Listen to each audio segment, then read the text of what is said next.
ဒါလေးကအိုးထုတ်ကလေးပါနော်ဒီအိုးထုတ်ကလေးထိုးဖို့ဆိုလို့ရှိရင် granny square လေး6ခုလိုပါတယ်ဟိုဘက်3ခုဒီဘက်3ခုပေါ့နော်ဒါလေးကအရင်ကကျွန်မထိုးထားတာပေါ့နော်သူက 100% cotton နဲ့ထိုးထားတာကိုကတော့ဒီ mid cotton လိုဟာမျိုးလေးနဲ့ထိုးလဲရတယ်ပေါ့နော်ပထမဆုံး granny square လေးလုပ်ဖို့လိုတယ်ပေါ့နော်ဒီ granny square လေးကိုအရင်ထိုးမယ်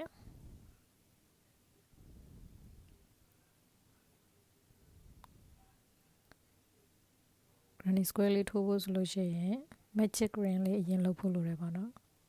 အဲ့လေးလုပ်မယ်ပြီးရင်ကျမတို့ chain လေး3ခုထိုးမယ်ပေါ့နော်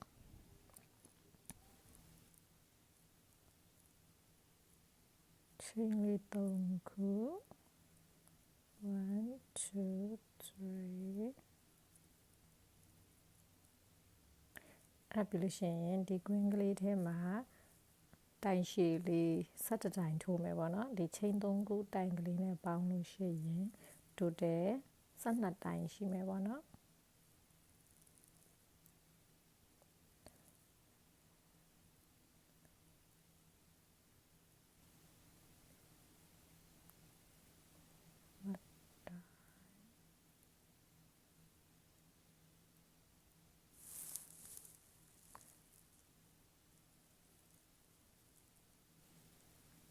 1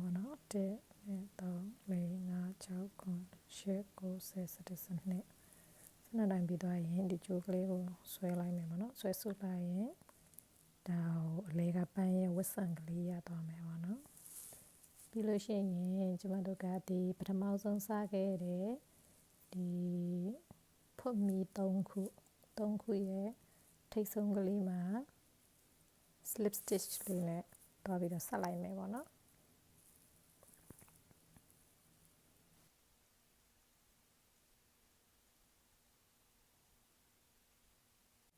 အဲ့ပြီးရင်ကျမတို့ကအလဲကပန်းပွင့်လေးပေါ့နော်အလဲကပန်းပွင့်ခရမ်းရောင်လေးကိုထိုးမယ်ပေါ့အလဲကပန်းပွင့်ခရမ်းရောင်လေးထိုးဖို့ဆိုလို့ရှိရင်ခြေကလေးပြောင်းလိုက်မယ်ပေါ့နော်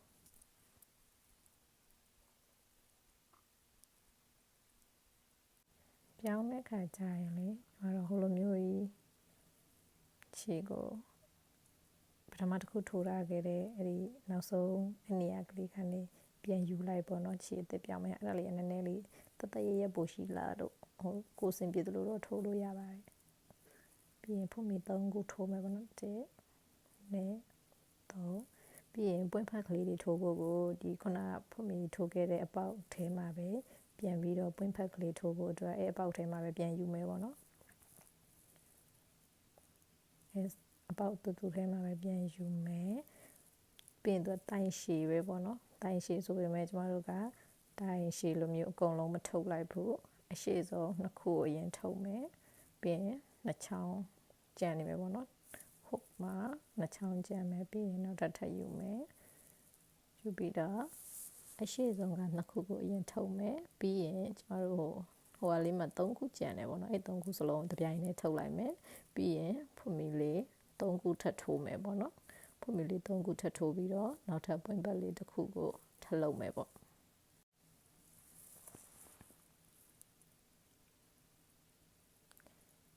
ဒါပြင်ကျမတို့နောက်ထပ်ပွင့်ပတ်လေးတစ်ခုအတွက်အဲ့ဒီသူ့ဘေးလေးကချိန်နေမှာပဲဆက်ထိုးပြီးမယ်ပေါ့နော်ခုနလိုပဲအကုန်မထုတ်ဘူးအရှိ2ခုကိုထုတ်မယ်ပြီးရင်2ခုကြံမယ်နောက်ထပ်2ခုကိုထပ်ထုတ်မယ်အဲဆိုရင်2တိုင်ရှိပြီပေါ့နော်ကျမတို့က3တိုင်ထိုးရမှာဆိုတော့နောက်ထပ်တစ်ခါတိုင်ထပ်လုပ်မယ်ပေါ့နော်နောက်ထပ်တိုင်ထပ်လုပ်လဲအဲ့လိုပဲအရှိက2ခုကိုထုတ်မယ်ပြီးရင်ထဲမှာကြံခဲ့တဲ့တိုင်လေးတွေအကုန်လုံးထုတ်လိုက်မယ်ပေါ့နော် total 4တိုင်ရှိလိမ့်မယ်အဲဆိုနောက်ထပ်ပွင့်ဖက်လေးတစ်ခုရသွားတယ်ပေါ့နော်ပြီးရင် chain 3ခုအဲ့တိုင်လေးပဲပွင့်ဖက်ကလေးတွေကို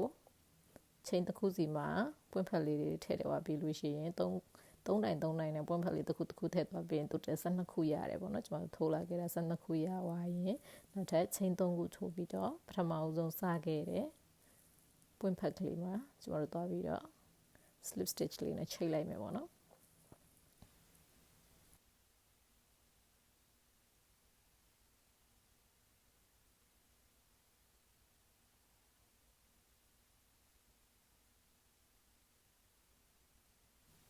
ဒါဆိုရင်ပန်းပွင့်ကလေးရသွားပြီ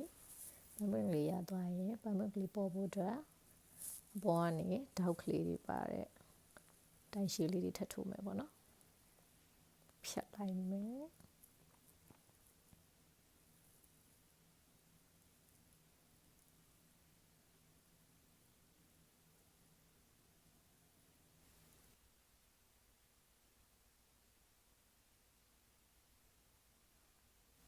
ကျွန်မကခုနမဖြတ်ခဲ့တဲ့ဒီအနောက်ကနေအောင်စာကလေးကို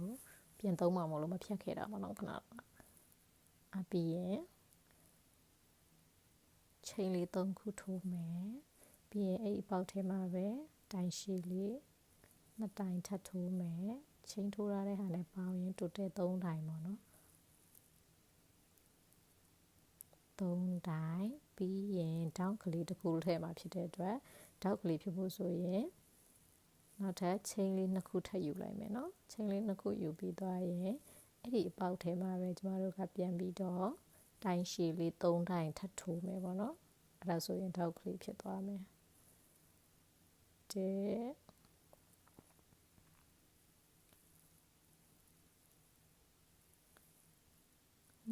ိုင်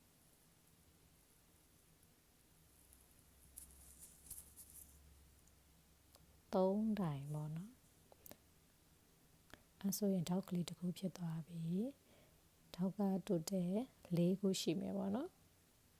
ဒီမှာတစ်ခုရပြီပြီးရင်တောက်လေးတစ်ခုပြီးသွားရင်သူ့ဘေးကနောက်ထပ်အပေါက်မှာကျမတို့ကတိုင်လက်လို့ခေါ်မှာပေါ့နော် HDC 3တိုင်ထိုးမယ်ပေါ့နော်တစ်တိုင်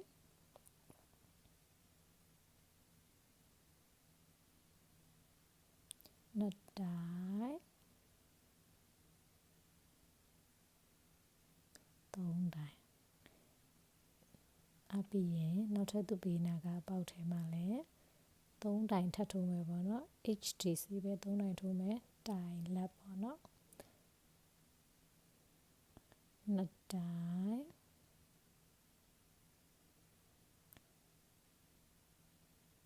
3တိုင်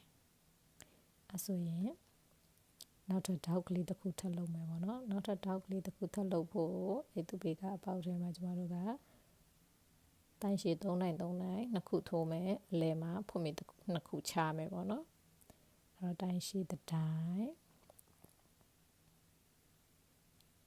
2တိုင်3တိုင်ပြီးရင်တောက်ကလေးဖြစ်ဖို့ဆိုအလယ်မှာဖွင့်ပြီး2ခုပြီးရင်နောက်ထပ်တိုင်ရှည်ပဲ3တိုင်အဲ့ဒီသူအပေါက်တူတူထဲမှာပဲပေါ့နော်2တိုင်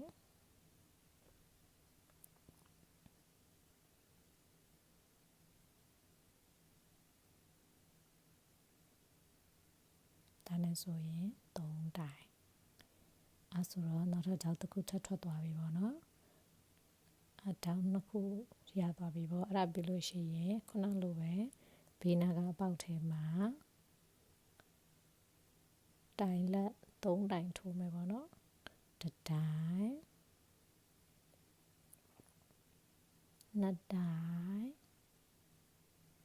3တိုင်အဲ့လိုပဲသူ့ရဲ့ဘေးကအပေါက်မှာလည်းနောက်ထပ်တိုင်လက်3တိုင်ထိုးမယ်1တိုင်2တိုင်3တိုင်အဲဆိုရင်တောက်လို့ရမယ့်နေရာကိုရောက်ပြီပေါ့နော်နောက်ထပ်တောက်တစ်ခုထပ်ထည့်ဖို့ဆိုရင်တိုင်ရှည်3တိုင်ဖွင့်ပြီး2ခုတိုင်ရှည်3တိုင်အဲအပေါက်တစ်ခုထဲမှာပဲပေါ့နော်အဲ့တော့တိုင်ရှည်ကခု1တိုင်2တိုင်3တိုင်ပြီးရင်တောက်ဖြစ်ဖို့ဆိုအလယ်မှာဖွင့်ပြီး2ခု ပြီးရင်တိုင်ရှည်3တိုင်ထပ်ထိုးမယ်နော်အပေါက်တစ်ခုထဲမှာပဲအဲ့တော့တစ်တိုင်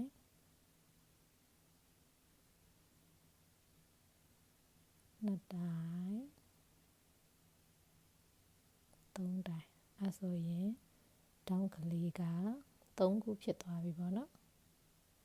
3ခုဖြစ်သွားပြီဆိုရင်နောက်ထပ်တိုင်လက်3တိုင်ထိုးမယ်ဘေးနာကပေါက်ထဲမှာတစ်တိုင်နှစ်တိုင်3တိုင်ဒီမှာလေးဟိုဗီဒီယိုကိုမကြော်ဘဲနဲ့နည်းနည်းပြထားတယ်ပေါ့နော်ဘာလို့လဲဆိုတော့ခုမှဖြည်းဖြည်းချင်းလိုက်ထိုးခြင်းတဲ့လူတွေရှင်ထိုးလို့ရအောင်ပေါ့နော်အဲ့ဆို3တိုင်အပြီးရင်နောက်ဆုံးတောက်တစ်ခုပဲကျန်တော့တယ်ဆိုတော့ခုနတောင်းတွေလုံးတလို့ပဲတိုင်ရှည်3တိုင်ချိန်2ခုနောက်ထပ်တိုင်ရှည်3တိုင်အပေါက်တစ်ခုထဲမှာပဲပေါ့နော်တစ်တိုင်နှစ်တိုင်3တိုင်ပြီးရင်ချိန်2ခုတစ်နဲ့နောက်ထပ်တိုင်ရှည်တစ်တိုင်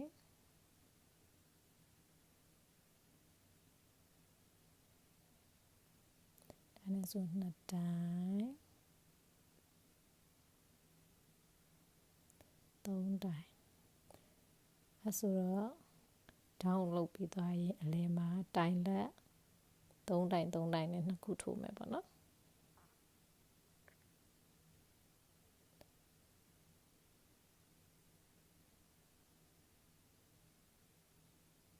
နှစ်တိုင်3တိုင်အဲ့ဒါဆိုရင်2ခုပြီးသွားပြီပေါ့နော်ပြီးသွားရင်ကျမတို့ပထမအဆုံးစားခဲ့တဲ့ချိန်3ခုရဲ့ထိတ်ဆုံးကလေးနဲ့သွားပြီးတော့ဆက်ပေးမယ်ပေါ့နော်ဒါဆိုလို့ရှိရင်ဒါ granny square လေးတစ်ခုရသွားပြီပေါ့နော်အဲ့ဒီ granny square မျိုးလေးကိုကျမတို့က6ခုရှိရမယ်ပေါ့နော်6ခုရှိရင်တော့အိုးထုပ်လေးတစ်လုံးရမယ်ပေါ့နော်တကယ်လို့အိုးထုပ်ကဟိုနည်းနည်းကြီးတာလေးလိုချင်တယ်ဆိုလို့ရှိရင်ဒီခု granny square လေးကိုတိုင်လေးတွေထပ်ထည့်ပြီးတော့ကြီးအောင်လုပ်လို့ရတယ်ပေါ့နော်ဒါတော့ကိုကနဲ့ကိုခေါင်းနဲ့အိုးထုပ်ဆိုင်နဲ့ပေကျိုးလေးနဲ့တိုင်းပြီးလုပ်ကြည့်ပေါ့နော်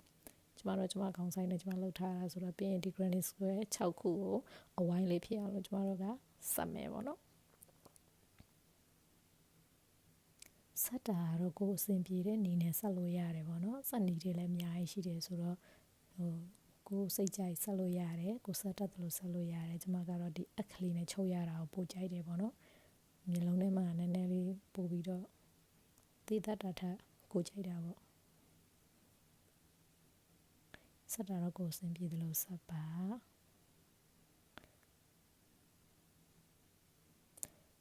ဆက်ပြီးသွားပြီဆိုလို့ရှိရင်ကျမတို့ကအိုးထုတ်ရဲ့ခမိုးကလေးထိုးဖို့လိုမယ်ပေါ့နော်ဒါတော့ကိုကောင်းနဲ့ကိုအဆင်ပြေတယ်လို့တိုင်းကြည့်ပြီးတော့ကြီးအောင်လုပ်လို့ရတယ်ပေါ့နော်ဒီထိတ်ကလေးထိုးဖို့ဆိုလို့ရှိရင်အရင်ဆုံးကျမတို့ဖုတ်မီလေး3ခုရင်ထိုးမယ်ပေါ့နော်ချိန်လေး3ခုပေါ့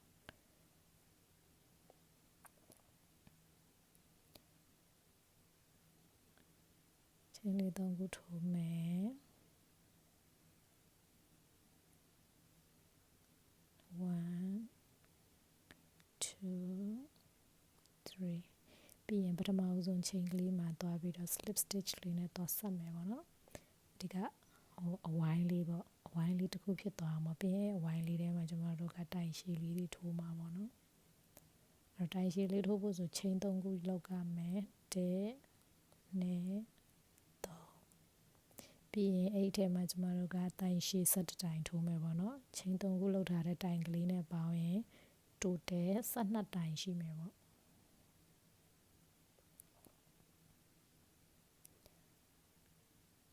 ဒါဆိုရင်2တိုင်ရသွားပြီပေါ့နော်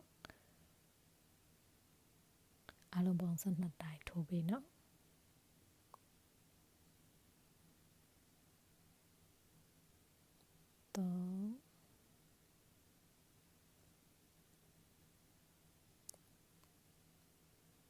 12တိုင်ပြီးပြီပေါ့နော်ဒီမှာ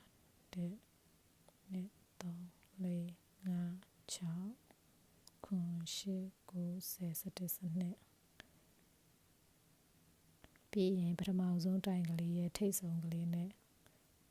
စထားပေးပေါ့နော်နောက်ထပ်တစ်ရိုးထပ်စားဖို့ဆိုလို့ရှိရင်ပြီးရင်နောက်တစ်ရိုးအတွက်chain 3 ခုထိုးမယ်ပြီးရင်သူက total 12တိုင်ရှိတယ် chain တစ်ခုစီပေါ်မှာတိုင်ရှိ2တိုင်ထိုးပေးမယ်ဆိုတော့တစ်ပေါက်မှာ2တိုင်ထိုးမယ်ပေါ့နော်ဒါဆိုရင်သူရဲ့အပေါက်တူမှာ2တိုင်ရသွားပြီပြီးရင်သူ့ဘေးနာက chain ပေါ်မှာ2တိုင်ထပ်ထိုးမယ်ပေါ့နော်အဲ့ဒါခေါင်းမိုးလေးဆိုတော့ဝိုင်းကလေးဖြစ်သွားအောင်တော့ချဲ့ပြရတာပေါ့နော်ဟို increase လေးတွေထည့်ပြီးတော့ချဲ့ပြရတယ်တိုင်ပွားလေးတွေထည့်ပြီးတော့ချဲ့ရတယ်ပေါ့နော်အဲ့တော့4တိုင်ရပြီပေါ့နော်ပြီးရင်သူ့ဘေးနာကအပေါက်ကလေးတွေမှာတစ်ပေါက်မှာ2တိုင်နဲ့အားလုံးပေါင်း24တိုင်ရအောင်ထိုးပြီးနော်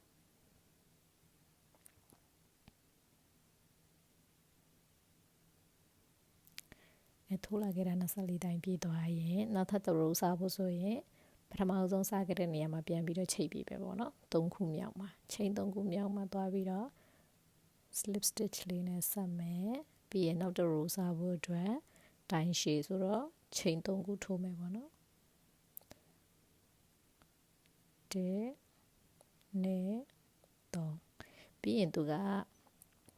တတိုင်ကိုတစ်ပေါက်မှာတတိုင်ထိုးမယ်ပြီးရင်ဒုတိယမြောက်ပေါက်မှာ2တိုင်ထိုးမယ်အဲ့ဒါတတိုင်ထိုးခဲ့ပြီးသွားပြီပြီးရင်ဒုတိယမြောက်ပေါက်မှာတိုင်သူ့ဘေးကပေါက်ပေါ့နော်2တိုင်အဲ့ဒါပြီးရင်သူ့ဘေးကပေါက်မှာတတိုင်ထပ်ထိုးမယ်သူကဘယ်လိုသွားလဲဆိုတော့တတိုင်ပြီးရင်နောက်တစ်ပေါက်မှာ2တိုင်တစ်ပေါက်မှာတတိုင်နောက်တစ်ပေါက်မှာ2တိုင်ခုဆိုတတိုင်တစ်ပေါက်မှာတတိုင်သူ့ဘေးနာတစ်ပေါက်မှာじゃ2တိုင်ပွားပြီးတော့ထိုးသွားတာပေါ့နော်အဲ့ဒါမှပြန်အောင်အဝိုင်းလေးပြန်သွား2တိုင်အပြီးရင်တတိုင်2တိုင်သူ့ဘေးကပေါက်မှာတတိုင်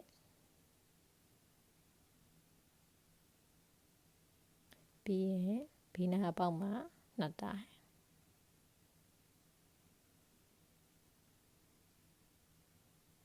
ပေါက်တူထဲမှာနောက်ထပ်တစ်တိုင်2တိုင်အဲ့လိုမျိုးအစားမှတ်ကိုရောက်တဲ့အထိထိုးသွားပြီပေါ့နော်အဆုံးထိဟုတ်ပြီထိုးလာခဲ့တာအဆုံးထိရောက်လာပြီဆိုတော့နောက်ထပ်တစ်ရိုးသွားဖို့အတွက်အဲ့လိုပဲပထမဆုံးစားခဲ့တဲ့နေရာမှာပြန်ပြီးတော့သွားပြီးချိတ်ပြီးပေါ့နော်3ခုမြောက်1 2 3အဲ့ပေါ်လေးမှာချိတ်မယ်ပြီးရင်နောက်တစ်ရိုးစားဖို့အတွက်chain 3ခုထိုးမယ်1 2 3ပြီးရင်သူကတစ်ပေါက်မှာတစ်တိုင်နဲ့နှစ်ပေါက်ကိုအရင်ထိုးလိုက်မယ်ပေါ့နော်အခုတစ်တိုင်ရှိပြီးသားဆိုတော့သူ့ဘေးကပေါက်မှာတစ်တိုင်ထိုးမယ်နှစ်တိုင်ရှိပြီးသားဆိုရင်3တိုင်မြောက်ကိုတိုင်ပွားမယ်ဆိုတော့နောက်ထပ်တစ်ပေါက်မှာ2တိုင်ထိုးရမယ်ပေါ့နော်အဲ့ဆိုတစ်တိုင်ပြီးရင်သူနဲ့အပေါက်တူမှာပဲနောက်ထပ်တိုင်ပွားလေးတစ်တိုင်ထပ်ထိုးမယ်ပေါ့နော်2တိုင်ပြီးရင်တစ်ပေါက်မှာတစ်တိုင်3တိုင်မြောက်ရောက်ရင်2တိုင်ဖြစ်မယ်ပေါ့နော်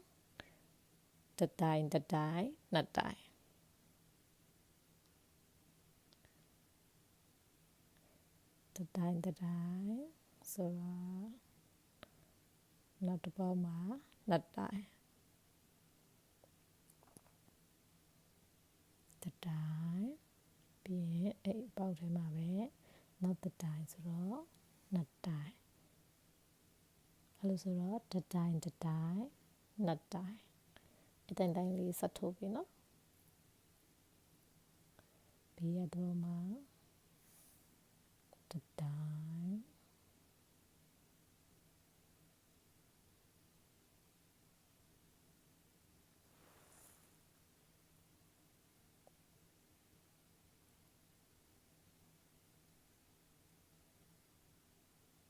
ဒီမှာ2တိုင်ဖြစ်သွားမယ်ပေါ့နော်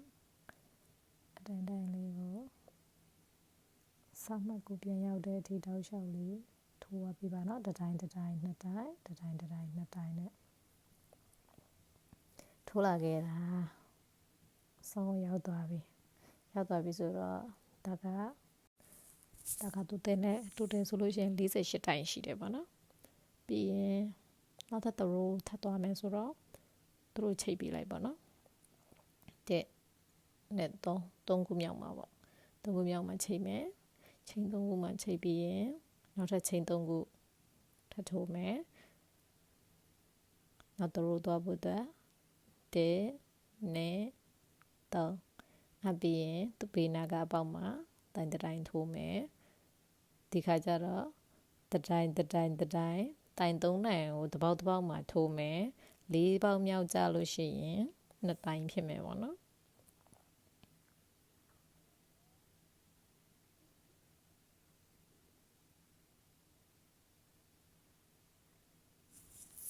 2တိုင်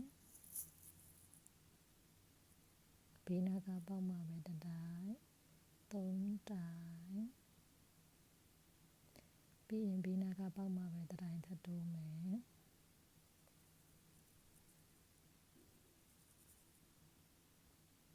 အဲဆိုတော့3တိုင်ပြီးရင်သူ့ရဲ့တူပေါက်ထဲမှာပဲ1တိုင်ထပ်ထိုးမယ်လို့ဆိုတော့သူက3တိုင်ကို3ပေါက်မှာ3တိုင်ထိုးမယ်ပြီးရင်4ပေါက်မြောက်မှာ2တိုင်ပေါ့နော်ပြီးရင်နောက်ထပ်သူ့ဘေးကပေါက်မှာ1တိုင်အဲ့လိုနဲ့တစ်ပေါက်မှာ1တိုင်နဲ့3ကထိုးမယ်ပေါ့နော်တစ်ပေါက်မှာ1တိုင်နဲ့3ကထိုးပြီးသွားရင်4ပေါက်မြောက်မှာတော့2တိုင်ဖြစ်မှာပေါ့နော်အခုက2တိုင်3ပေါက်မြောက်မှာ1တိုင်ဆိုတော့3တိုင်နောက်ထပ်3တိုင်ပြီးသွားရင်4တိုင်မြောက်မှာပွားရမယ်ဆိုတော့4တိုင်မြောက်မှာ2တိုင်ဖြစ်မယ်နော်1တိုင်ပြီးရင်အဲ့ဒီအပေါက်တူထဲမှာပဲ1တိုင်ထပ်ထိုးမယ်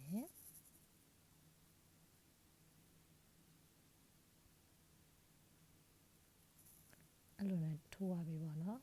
3တိုင်1တိုင်နဲ့3ကထိုးမယ်3တိုင်4ပေါက်မြောက်မှာ2တိုင်နဲ့တောက်လျှောက်ထိုးသွားပြီးပါပေါ့နော်အဆုံးထိထိုးလာခဲ့တာပြည့်သွားပြီဆိုရင်တော့တူတယ်ကတော့60ရှိမယ်ပေါ့နော်တိုင်60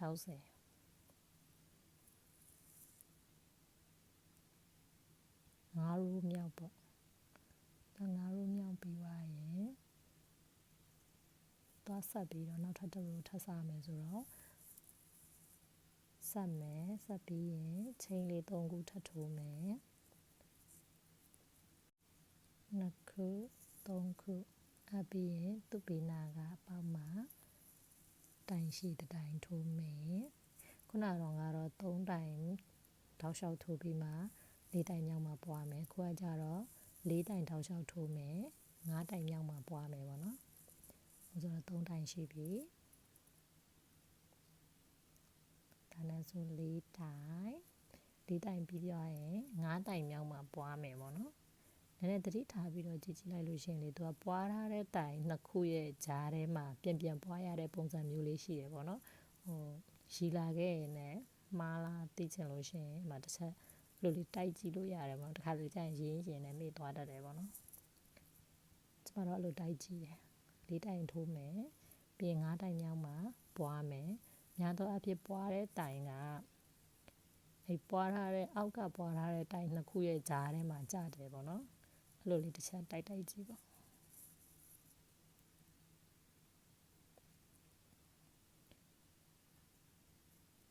ခုဆိုရင်မှကြည့်လိုက်ဒါကနောက်ထပ်တစ်တိုင်လိုသေးတယ်ဆိုတော့ပြီးရင်1 2 3 4ပြီးရင်5တိုင်မြောက်မှာပွားမယ်ပေါ့နော်မတစ်ချက်ကြည့်လိုက်ပွားတဲ့နှစ်ခုကြားထဲမှာပဲပြန်ပွားရတာပေါ့နော်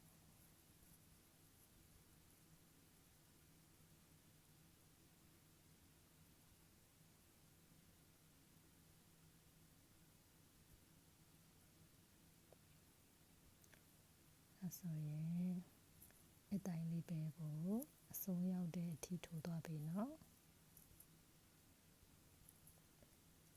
ကဲထိုးလာခဲ့တာလည်းဆုံးသွားပါပြီ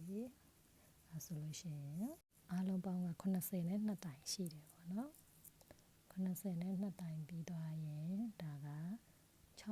6ရိုးမြောက်ပေါ့နော်6ရိုးမြောက်မှာ82တိုင်ရှိတယ်နောက်ထပ်တစ်ရိုးထပ်သွားမယ်ဆိုတော့သူတို့နှစ်ခုကိုချိတ်လိုက်မယ် slip stitch လေးနဲ့ချိတ်လိုက်မယ်ပြီးရင် chain 3ခုထိုးမယ် chain 3ခုထိုးပြီးသွားရင်9ကြောင်းမြောက်ရောက်သွားပြီပေါ့နော်9ကြောင်းမြောက်ရောက်သွားတဲ့ချိန်မှာခုနလိုပဲတိုင်ရှည်လေးဘေးနာကတိုင်လေးတွေမှာတိုင်ရှည်ထိုးမယ်2တိုင်နောက်ထပ်တိုင်ရှည်1တိုင်3တိုင်ပြီးရင်နောက်ထပ် chain တစ်ခုမှာပဲတိုင်ရှည်1တိုင်4တိုင်4တိုင်ပြီးရင်နောက်ထပ်1တိုင်5တိုင်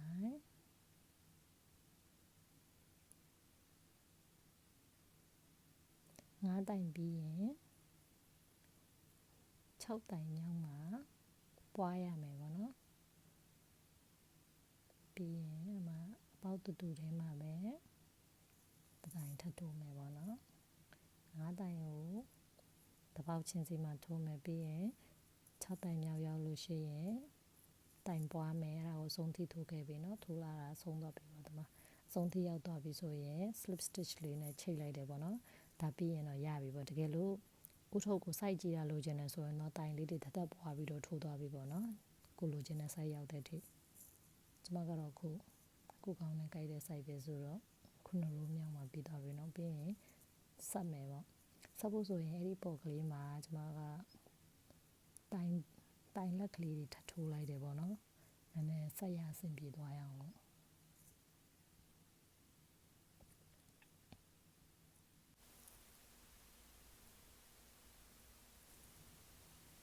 ခုကတိုင်လက်လေးနဲ့ပေါ်လေးမှာနည်းနည်း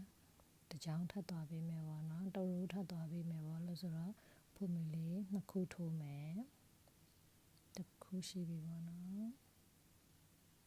ခြေစားလေးကိုတိုင်လေးတင်လိုက်မယ်ပြီးရင်နောက်တစ်ခုထိုးမယ်2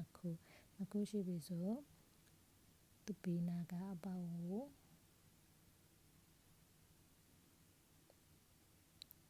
သူ့ရဲ့ဘေးနာမှာပေါ့နော်အပေါက်ကလေးရှိတယ်သူ့ဘေးနာchainပေါ့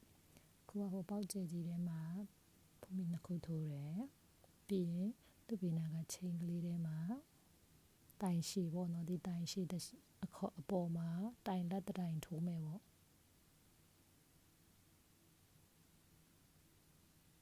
ခါလေးကျအနာကနေရာလေးကနည်းနည်းပြောင်းနေတတ်တယ်ဒါလေးမကြော်ပါစေနဲ့ပေါ့နော်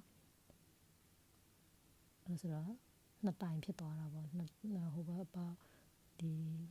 အကျယ်ထဲမှာ1တိုင်ပြီးရင်တိုင်ရှည်ပေါ်မှာ1တိုင်တိုင်ရှည်3တိုင်ပေါ်မှာဆို3တိုင်ဖြစ်မှာပေါ့နော်အတိုင်လေးတောက်လျှောက်လေးထိုးရမယ်ပေါ့နော်ခုဆို3တိုင်4တိုင်5တိုင်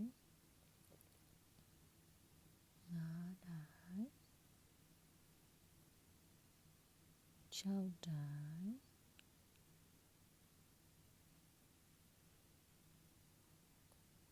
9တိုင်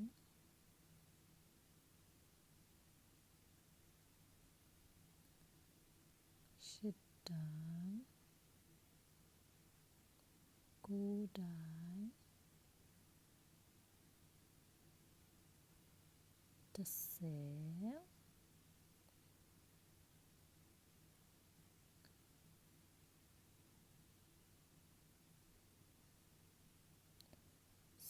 11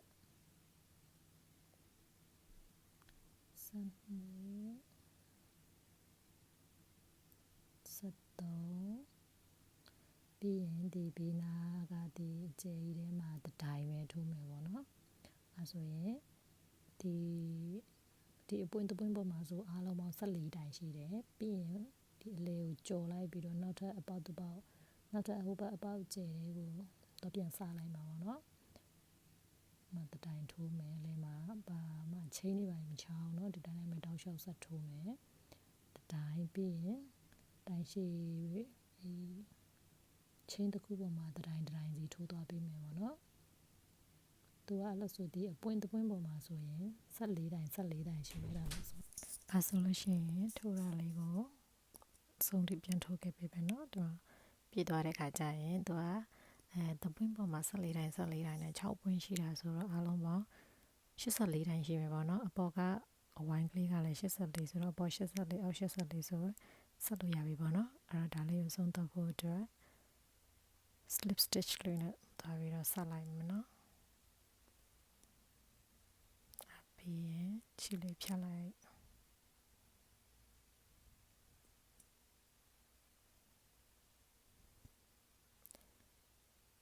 ဆိုရင်ဒီတိုင်းလေးဆက်ပြီးမယ်เนาะအပေါ်နဲ့အောက်ကအပွင့်ကလေးတွေနဲ့ကောင်းအပေါ်အုပ်တဲ့နေရာလေးနဲ့ပေါ့နော်သူကအဲ့နေရာလည်း84ဒီပန်းပွင့်ကလေးတွေကလည်း84တိုင်းဆိုတော့ကွက်တိကြတာပေါ့နော်အရင်အတိုးလျှော့တွေလောက်ဖို့မလိုဘူးပေါ့မတော့ထုံးစံတိုင်းပဲဒီလိုအခလီနဲ့ဟိုဘက်ဒီဘက်တွဲရတာကိုပို့သဘောကျတဲ့အတွက်အတိုင်းလေးပဲတွဲပေးတယ်ပေါ့နော်ဒီဟိုဘက်ကလည်းသူနဲ့ညီတဲ့နေရာလေးမှာတွဲဝါပေးတော့ပို့လို့မရှိစင်ပြေသွားမှာပေါ့ဒီကနေ့အပြင်ဘက်အချမ်းကလေးပေါ့နော်အပြင်ဘက်ကဟိုဘက်ရဲ့အပြင်ဘက်ချမ်းနဲ့ဒီဘက်ကအပြင်ဘက်ချမ်းကလေးနဲ့တွဲပေးလိုက်ရင်နည်းနည်းသက်ရည်လေးပို့ထွက်တယ်ပေါ့နော်ဒီပုံလေးကတော့လိုက်ထိုးခြင်းတဲ့သူတွေကတော့ကိုယ်အဆင်ပြေတယ်လို့ကိုယ်တန်ရကိုကြက်ရတွဲပေးလို့ရပါတယ်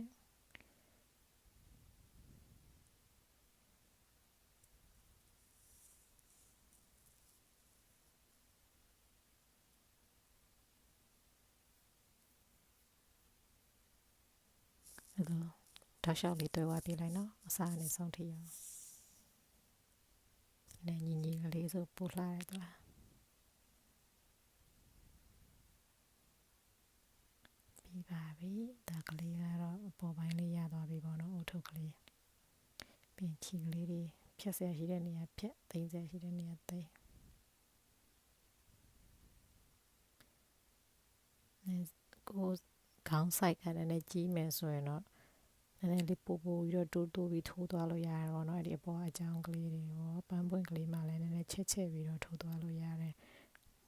ကိုယ်ကပေချိုးလေးနဲ့တိုင်ပြီးတော့နည်းနည်းတွက်ကြည့်ပေါ့ဒါပြီးလို့ရှိရင်အောက်ကအုတ်ထုပ်ရဲ့အဖျားကလေးတွေဆက်ထိုးမယ်ပေါ့နော်အဲ့ဒီမှာအယောင်ပြောင်းခြင်းလို့ရှိရင်လည်းတခြားကိုကြိုက်တဲ့တရားအယောင်နဲ့ချိန်လို့ရတယ်ပေါ့နော်ကျွန်တော်တို့တရားလေးပဲထိုးတော့မယ်ဒါတိုင်ရှည်လေးတွေသွားမှာဖြစ်တဲ့အတွက်ပထမဦးဆုံးချိန်လေးရင်ထိုးရမယ်ပေါ့နော်ချိန်ကလေး3ခုရင်ထိုးမယ်ဒီနေရာမှာပေါ့နော်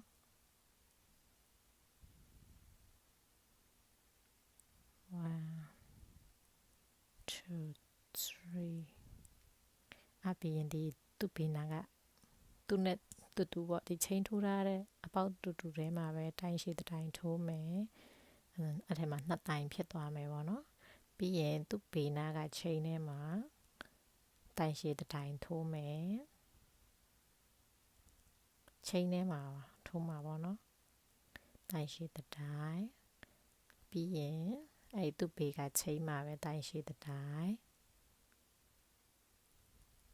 အဲ့သူ့ဘေးနာကတပေါင်းမှတိုင်နဲ့တောက်လျှောက်လေးထိုးသွားပေးမယ်ပေါ့နော်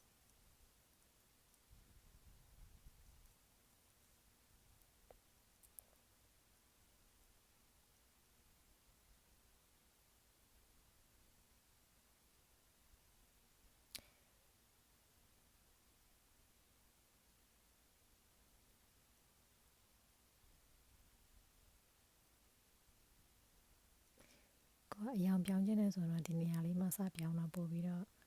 နည်းနည်းနေရာလေးပို့အဆင်ပြေတယ်ပေါ့နော်တရောင်ကြားထဲမှာထည့်လို့ရှင်မပြောင်းခြင်းလဲကိုဒီ main အယောင်တရောင်နဲ့ပဲထိုးခြင်းလဲအောက်ခံအယောင်တရောင်နဲ့ထိုးလို့ရတယ်ပေါ့နော်တပေါင်းမှတိုင်နဲ့အဆုံးထိတောက်လျှောက်လေးထိုးပေးမယ်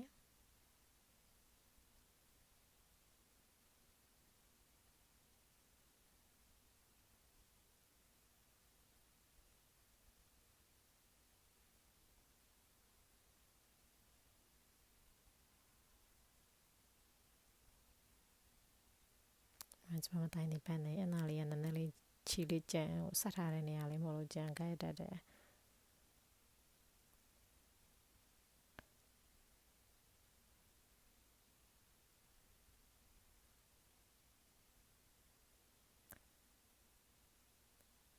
ဒီဘေးကိုရောက်လာပြီဆိုလို့ရှိရင်ဒီသူ့ရဲ့တောင်းနေရလေးပေါ့နော်အဲ့နေရာမှာကျမတို့ကတိုင်2တိုင်လေးထည့်ပေးရမယ်တစ်တိုင်နောက်ထပ်သူနဲ့အတူတူအဲ့ဒီအပေါက်ထဲမှာပဲနောက်ထပ်တစ်တိုင်ထပ်ထိုးမယ်နော်အဲ့ဆိုအားလုံးပေါင်းက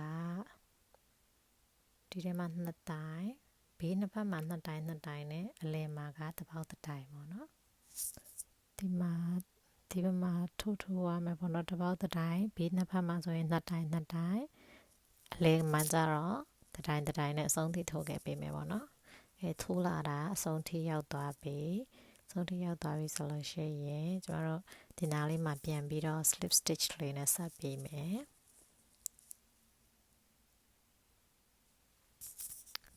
တိုင်စီဆိုတော့3တိုင်မှာဖွင့်ပြီး3ခုမြောက် slip stitch လေးနဲ့ဆက်ပြီးသွားရင်တိုင်ရှည်ထပ်ထိုးမှာဆိုတဲ့အတွက်chain 3ခုထိုးမယ်chain 3ခုထိုးပြီးသွားရင်ကျမတို့တိုင်ရှည်ကိုအဲ့ဒီဘေးနားကသူ့ဘေးကပေါက်ထဲမှာပဲတိုင်ရှည်တစ်တိုင်ထပ်ထိုးမယ်ဘေးမှာတစ်တိုင်ရှည်နောက်တစ်တိုင်အခုဆိုရင်4တိုင်ရှိပြီ5တိုင်6တိုင်9တိုင်8တိုင်မြောက်မှာကျမတို့2တိုင်ထိုးပေးရမယ်ပေါ့နော်တိုင်ပွားမယ်ပေါ့8တိုင်မြောက်မှာတိုင်ပွားမယ်ဆိုတော့တစ်ပေါက်ထဲမှာ2တိုင်ထိုးမယ်ပေါ့2တိုင်အဲဆိုတော့9တိုင်2တိုင်9တိုင်2တိုင်နဲ့တောက်လျှောက်ထိုးပေးရမယ်ပေါ့နော်အဲ့တော့သူ့ပင်နာအပေါက်မှာတစ်တိုင်9တိုင်ကိုတစ်ပေါက်မှာတစ်တိုင်နဲ့9တိုင်ထိုးမယ်8တိုင်မြောက်ကြရင်တစ်ပေါက်မှာ2တိုင်ထိုးပေးရမယ်ပေါ့နော်နည်းနည်းဥထုပ်လေးကောင်းလို့တိုင်လေးပွားပြတာပေါ့3တိုင်4တိုင်5တိုင်6တိုင်9တိုင်အခု8တိုင်မြောက်ရောက်ပြီဆိုတော့တိုင်ပွားပေးရမယ်အပေါက်တူထဲမှာကို2တိုင်ထိုးပေးရမယ်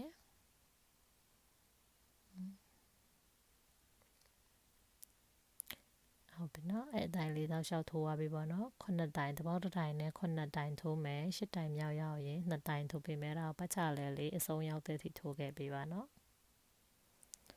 ထိုးလာခဲ့တာတစ်ပတ်ပြည့်ပြီဆိုတော့ slip stitch လေးနဲ့ပြန်ဆက်မယ်ပြီးရင်အရှည်လေးထပ်လို့ခြင်းသေးတဲ့အတွက်ဆက်ထိုးမယ်ပေါ့နော်တိုင်ရှည်လေးနဲ့ပဲဆိုတော့ chain 3ခုထိုးမယ်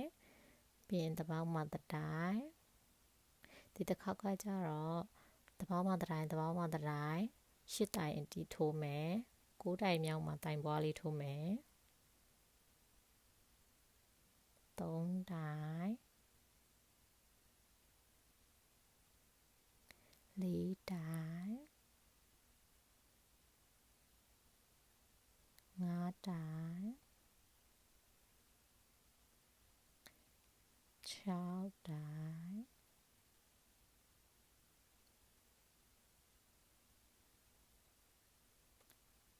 9တိုင်